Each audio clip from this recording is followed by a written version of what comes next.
So you're looking to make some extra cash. Well, if you have any type of design skills, this video is for you because this is 5 ways to make some extra money on the side as a designer. Let's get into it. All right, coming in at number 1 on the list, and I know you're probably gonna roll your eyes, but it's freelance graphic design. This is by far one of the biggest benefits of being a designer and earning extra income on the side that you're gonna have. I mean, think about it. If you work retail or a ton of other jobs, you don't have this option to be able to go home and work on extra work or have different clients on the side. It's definitely a good perk of being a designer or a creative. Now, more than ever, is a great time to start freelancing if you're a creative or designer. You have so many sites online like Upwork, Fiverr, Freelancer, all these different places where you can showcase your skills and market yourself. If you really want to get some bigger clients with your freelancing, networking is going to be your best friend. And I know as a designer or a creative, getting out there and meeting new people can be hard sometimes because sometimes we just want to sit in our little office and create and do what we want to do. The more people you know and the more people you connect with, the more the opportunities are going to flow in. Honestly, with freelance, it's possible to get enough clients to where you're able to put them on a monthly retainer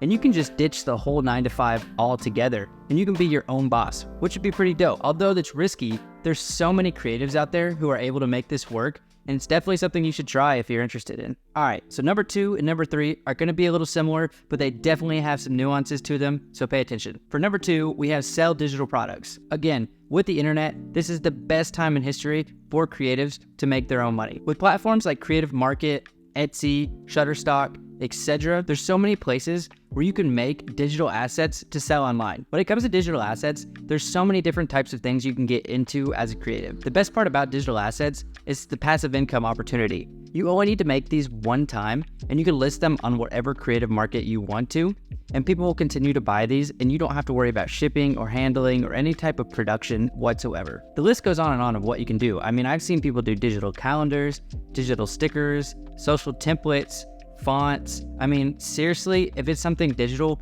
you can make it, you can sell it. It's a great way for passive income. All right, number 3, and if you've watched any of my videos, you should already know I really like this one. Number 3 is gonna be create physical products. This one has a really good potential to be lucrative, but it's also just the most fun in my opinion. I mean, if you're a creative, you can't help but love seeing something you made digitally come to life physically. I just recently started making my own stickers on Etsy, which I'll have linked below. I love being able to create something on my iPad and then having all the materials and tools to create it and then watching people buy that on Etsy. It's just such a cool experience. Honestly, you should get into the physical market if you're not as a creative. The list goes on and on of what you can make too. I started with stickers because it's something easy that I can do at home, but I definitely in the future see myself getting into apparel and stationery and maybe keychains. I mean, the list just goes on and on of what you can make in the physical world. Another way you can sell some of your physical stuff as well is farmers markets, flea markets. I go to these things all the time and I love checking out some of the local art. If you have some stuff that you can print out or just have to show people, this is a great place to do it. And it's a great place to network too. You never know what kind of freelance, number 1, you're gonna find at these events. All right, number 4, and this should be obvious to you, since you're watching this on YouTube, start a YouTube channel. I had this idea 3 or 4 years ago when I was just getting into all this. I wanted to reach out to a community. I wanted to show people my designs. I just thought the best way to get this out would be YouTube, and so that's what I did. YouTube has such a wide cast of different ways that you can make income. I mean, there's the basic ones for watch time, right? YouTube will pay you for ad revenue, but it goes so much broader than that. I mean, just personally,